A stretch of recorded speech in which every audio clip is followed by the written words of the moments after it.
আমি অনুরোধ করবো আমরা এই দিক থেকে যেহেতু এগুলো সিস্টেমগুলো টাকা করতে চেয়েছিলেন শেষ আমি অনুরোধ করবো তার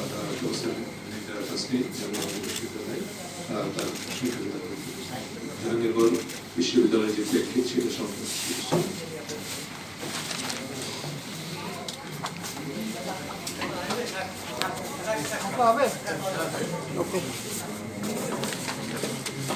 সংবাদ মাধ্যমের মাধ্যমে আপনারা সবাই জানেন আসলে কি হচ্ছে।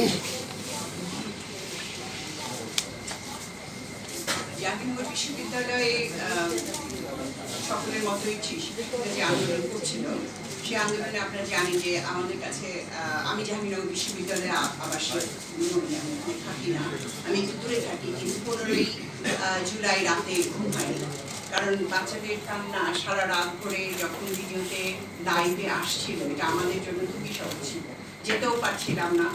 আমাদের সৌভাগ্য যে আমাদের কিছু শিক্ষক শিক্ষার্থীদের সাথে ছিলেন দলমত নির্বিশেষে, এবং এমনকি শিক্ষক সমিতির যিনি সাধারণ সম্পাদক তিনিও ছিলেন ওখানে।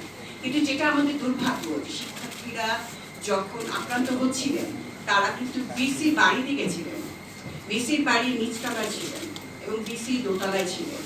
বিসির বাড়ির ঘরের দরজা কিন্তু খোলা হয়নি এবং এই আক্রমণ কিন্তু চলছিল। এবং আমরা দেখেছি জাহাঙ্গীরনগর বিশ্ববিদ্যালয়ে আগে কখনো ছিল না, কিন্তু এখন জাহাঙ্গীরনগর বিশ্ববিদ্যালয়ে একটা চতুর্পাশে একটা দেওয়াল আছে, যেটা আগে ছিল না। আমরা খুব দেওয়ালের পক্ষপাতী ছিলাম না, কারণ পার্শ্ববর্তী গ্রাম থেকে বিশ্ববিদ্যালয়কে বিচ্ছিন্ন করতে আমরা চাইনি, কিন্তু প্রশাসন যেভাবে হোক এটা করেছে। এখন সেই দেওয়াল ঘেরা বিশ্ববিদ্যালয়ে কিন্তু গেট আছে, ফলে বহিরাগতরা চট করে যে কোনো ভাবে ঢুকে যেতে পারে না। কিন্তু আমরা ভিডিওতে সেই রাতে দেখেছি বহিরাগতরা পিক আপ করে কেউ গেট খুলে দিয়েছে, এটা পরিকল্পিতভাবে বহিরাগতদেরকে আনা হয়েছে। এবং বহিরাগতরা এসে যখন আক্রমণ করেছে, কোন দলের শিক্ষক তারা তো চেনে না। যখন বিশ্ববিদ্যালয়ের ভেতরের সংগঠনের থেকে আক্রমণ করে তখন তারা শিক্ষকদেরকে চেনে, কিন্তু বাইরে থেকে যখন আক্রমণে করবার জন্য বহিরাগতদেরকে নিয়ে আসে তারা তো চেনে না। ফলে আমাদের শিক্ষকরা যারা ছিলেন দলমত নির্বিশেষে তারাও কিন্তু আক্রান্ত হয়েছেন এবং শিক্ষার্থীরা শিক্ষকদেরকে বাঁচানোর চেষ্টা করেছেন। একজন শিক্ষকের আপনারা জানেন যে 15 তারিখে ছড়াগুলিতে তার চোখে মারাত্মকভাবে চোখ আহত হয়েছে এবং তিনি এখন মনে হয় ভারতে যাচ্ছেন তার চিকিৎসার জন্য। এবং অন্যান্য শিক্ষার্থীরা আহত হয়েছেন, কিন্তু আমাদের জাহাঙ্গীরনগর বিশ্ববিদ্যালয়ে একটা এর আগেও ঘটেছিল 96-এ, এবং তারপরে বিভিন্ন সময় ছাত্ররা খবর পেয়ে যখন নাকি তারা একত্রিত হতে পেরেছে, প্রথমে তাদেরকে বেরোতে দেয়নি, হয়ে থাকে সাধারণত। তারা যখন বের হতে পেরেছে, তারা যখন অনেক বেশি সংখ্যক চলে এসছে, এই বহিরাগতদেরকে এবং ওখানে যারা যে সমস্ত সন্ডারা ছিল সরকার দলে, তাদেরকে তাদেরকে ভয়ে পালিয়ে যেতে হয়েছে, কারণ হাজার হাজার শিক্ষার্থীর মোকাবেলা করবার মতো অবস্থা তাদের ছিল না। তখন কিন্তু পুলিশ এই সাধারণ শিক্ষার্থীদের দিকে টিয়ার গ্যাস নিক্ষেপ করে এবং তাদেরকে আপনার ক্যাম্পাসে বের হতে দেয় না। এটা অনেক ভিডিও আপনারা আমরা নিজেরাও দেখতে পেয়েছি। যেটা দুর্ভাগ্যজনক, আমি পরের দিন আমরা দিনের আলো ফোটার সাথে সাথে আমরা যারা রাত ভরে ঘুমাতে পারিনি, আমরা চলে যাই ক্যাম্পাসে। এবং শিক্ষকরা অনেক শিক্ষক, মানে সংখ্যার বিচারে আমি বলবো যে শামসুজ্জোহা স্যারের আমরা উত্তরাধিকার কিছুটা হলেও হতে পেরেছিলাম, যদিও এখন শিক্ষক সংখ্যা অনেক বেশি, সেই তুলনায় অবশ্যই সংখ্যাটা কম, কিন্তু তবুও 85 বা 90-এর উপরে শিক্ষক আমরা একসাথে হয়ে কালো কাপড় বেঁধে আমরা মিছিল করে বিশ্ববিদ্যালয়ের উপাচার্যরা তখন বসেছিলেন, তার সিন্ডিকেট বসেছিল, সিন্ডিকেটে আমরা গিয়ে বলেছি যে আপনারা কিন্তু বিশ্ববিদ্যালয় বন্ধ করবেন না। এবং তারা কিন্তু সেদিন বিশ্ববিদ্যালয় বন্ধ করেনি। আমরা সমস্ত শিক্ষার্থীদের নিরাপত্তা চেয়েছি, শিক্ষার্থীরা তখন বাইরে ছিল, সকলের হাতে তারা লাঠি নিয়ে বেরোতে, সাধারণ শিক্ষার্থীর হাতে আমি কখনো দেখিনি এটা। সেদিন তাদেরকে আত্মরক্ষার জন্য তারা সেটা তাদের হাতে আমি লাঠি দেখেছি। অনেক শিক্ষার্থী তখনও ক্যাম্পাসে ছিল। সেই দিন তারা যে সিদ্ধান্ত নিয়েছিল সিন্ডিকেট, সেই সিদ্ধান্ত কিন্তু লিখিত আকারে সার্কুলেট করা হয়েছে। আমরা যেটা জানি যে সিন্ডিকেটে কোনো একটা সিদ্ধান্ত হলে 6 মাসের মধ্যে সেই সিদ্ধান্ত চট করে বদলানো যায় না। কিন্তু সেই দিন রাতে যখন নাকি ইউজিসি কর্তৃক যে ছুটির নির্দেশনা আসলো, পরের দিন রাতারাতি আবার তারা সিন্ডিকেট বসে ছুটি ঘোষণা দিয়েছে, যেটা আমাদের জন্য অদ্ভুত ছিল। আমার বিভাগের শিক্ষার্থী ফোন করে বলছে সন্ধ্যার সময় মেয়েরা ওই দিন তারা বেরিয়েছে, পরে পুলিশ রাবার বুলেট ছুঁড়েছে, আহত হয়েছে, সে সমস্ত ভিডিও আপনারা সবাই দেখে থাকবেন। আমরা দেখেছি, এমনকি আমরা যখন শিক্ষার্থী ছিলাম 90-এর আন্দোলনের সময়, কখনো যখন বিশ্ববিদ্যালয় বন্ধ হয়, রাষ্ট্র যখন এরকম সাইনে দিয়েছে, তো সেই সময় সবসময় কিন্তু জাহাঙ্গীরনগর বিশ্ববিদ্যালয়ে একটা সময় দেওয়া হয়েছে, বাস রেডি রাখা হয়েছে, কারণ বিশ্ববিদ্যালয়টা আপনারা জানেন যে দূরে, এবং শিক্ষার্থীদেরকে যাওয়ার সময় দেওয়া হয়েছে। এইবারে কিন্তু তা দেওয়া হয়নি, এবং শিক্ষার্থীরা যখন আমাকে ফোন দিচ্ছে যে আমরা কি করব, বিশেষ করে মেয়েরা, এবং সন্ধ্যা হয়ে গেছে, আমরা সাধারণত তো সন্ধ্যার সময় মেয়েদেরকে বলি না যে তোরা বাইরা, বাংলাদেশের কনটেক্সটে, বাংলাদেশের সামাজিক পরিপ্রেক্ষিতে। আমি তখন ওদেরকে আশ্বস্ত করার চেষ্টা করেছি যে আপনারা হলেই থাকেন, কোনো অসুবিধা হবে না।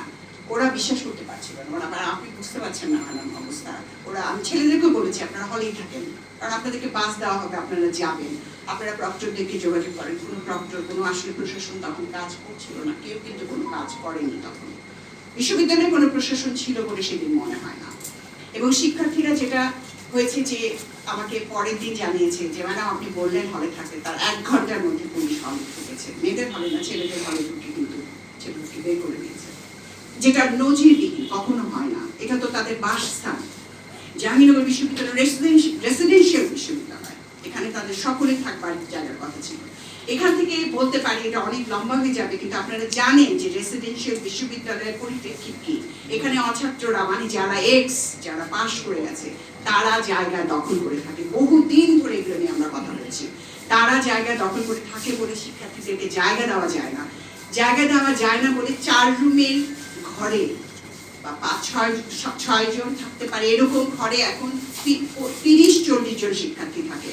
তাদের শোয়ার জায়গা নেই, টেবিল চেয়ার তো দূরের কথা, তারা পালা করে ঘুমায়। এবং বাকিরা যারা থাকে তাদেরকে সবসময় এই বাহিনীর অধীনস্থ হয়ে থাকতে হয়, এবং তাদের প্রথম বর্ষে আসার পরে তাদের উপর যে নিপীড়ন চলে, এই ক্ষোভ, এটা আমরা দেখতে পাচ্ছি একটা কোটা বিরোধী আন্দোলন হিসেবে। কিন্তু তারা এবার খুব, আমার কাছে খুব মনে হয় যে গুরুত্বপূর্ণ, আপনারা খেয়াল করবেন, হয়তো যে অবস্থা চলছে সেখানে এই নামটা ছাড়া তাদের কোনো উপায় ছিল না। কোটা সংস্কারের কথা তারা বলেছে, কিন্তু তারা কিন্তু এবার তারা নামকরণ করেছে বৈষম্য বিরোধী। এটা কিন্তু খুবই তাৎপর্যপূর্ণ, আমাদের খেয়াল করতে হবে।